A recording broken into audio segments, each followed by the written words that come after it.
Hello అండి, good morning అందరికీ. మీరేం తాగారండి? ఈరోజు కాఫీ, టీ తాగారా? నేనైతే పొద్దున్నే రాగి జావా తాగుతున్నానండి. గుడ్ మార్నింగ్ అందరికీ. ఒక చిన్న మాట అండి, మా అబ్బాయి వాళ్ళ ఫ్రెండ్ వాళ్ళ ఫ్యామిలీ అండి. చిన్న సంఘటన కాదు, ఆ ఇంటికి భారీ నష్టం. అంటే అంత ఫ్యామిలీ ట్రిప్ వేశారండి ఒక 20 days బ్యాక్. మొత్తము గుళ్ళన్నీ దర్శనం చేసుకోవాలని చెప్పేసి అందరు ఫ్యామిలీ మొత్తం వెళ్ళారు. కానీ అక్కడికి వెళ్ళి వచ్చేటప్పుడు అన్ని దర్శనం చేసుకొని జాక్నాట ఏంటో అంటానండి, ఆ ఊరి పేరు కూడా నాకు సరిగ్గా రాదు అసలు పలకడానికి. బయట ఊర్లు కాశీ మొత్తం అన్ని దర్శనం చేసుకున్నాడు. ఇంకా తీరా కుటుంబం మొత్తం ఇంకా ఊరికి బయలుదేరాలని చెప్పేసి రెడీ అయ్యి ఒక చోట ఆగి టిఫిన్ తినాలి అని చెప్పేసి టిఫిన్ కోసం వెళ్ళి అతను కొడుకు ఇద్దరు టిఫిన్ చేసేసినారు. వైఫ్ ఒక 1/2 kilometer దూరంలో భార్య ఉంది. ఆమెకి టిఫిన్ ఇచ్చిరాపో నాన్న అమ్మకి అని చెప్పాడంట తండ్రి. సరే నాన్న, అమ్మకు టిఫిన్ ఇచ్చేసి వస్తాను అని చెప్పేసి కొడుకు పోయి తల్లికి టిఫిన్ ఇవ్వడానికి వెళ్ళిండు.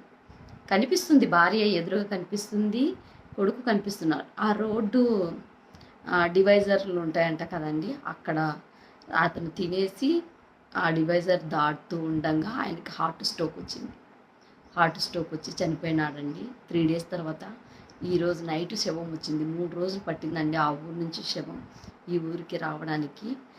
దీన్ని బట్టి ఏమర్థమవుతుందండి మనకి? చూసారా, ఎక్కడ పుడతారో ఎక్కడ చనిపోతారో, అసలు ఎంత దారుణమో కదా.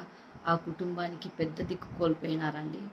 ఎంత బాధాకరం అంటే అంత బాధాకరం. మా పిల్లలు అంతా ఒక ఏరియాలో పెరిగిన వాళ్ళంతా. ఆ అన్న చాలా మంచోడు. అస్సలు అందరం అక్కడ ఒక చోట మేము రెంట్కు ఉండేవాళ్ళం, అన్న వాళ్ళు ఓన్ హౌస్లో ఉండేవాళ్ళు. వాళ్ళ పిల్లలు మా పిల్లలంతా కలిసి చదువుతూ పెరిగినారండి అందరూ. అస్సలు ఎంత బాధ అంటే ఇంకా అంత బాధ అండి. ఈ కాలము మంచి చెడు తప్ప ఇంకేం సంపాదించుకోలేమండి. ఏది సంపాదించినా కానీ చచ్చేటప్పుడు ఏది తీసుకెళ్ళాము, ఒక మంచితనం తప్ప, మంచి పేరు, మనం చస్తే నలుగురు రావడం తప్ప ఇంకేం లేదండి. ఎక్కడ పుట్టాడు, ఎక్కడ చనిపోయాడు, ఎంత బాధాకరం అంటే మనిషికి చాలా బాధ. నాకు తెలిసి 3 రోజులు అయిందండి. 3 రోజుల తర్వాత నిన్న నైట్ వచ్చింది శవము.